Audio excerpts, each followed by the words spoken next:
Hello, Xhorse fans! The new version of DOLPHIN XP-005 is available now, and today I'll walk you through it in detail.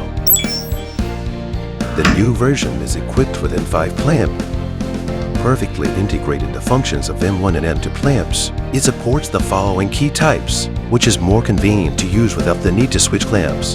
The thin, narrow, and short keys, as well as the special HU-160T keys, are perfectly supported by the M5 clamp.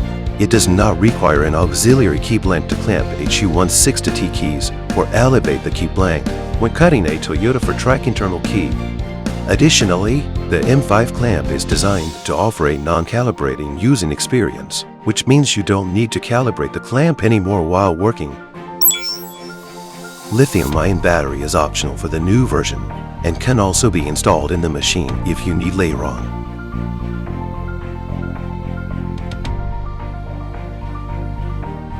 If you need to face the case of working without power, please don't hesitate to consult our dealer for the purchase info of an additional battery. Well, that's it for today. If you are interested, please follow us. See you in the next video.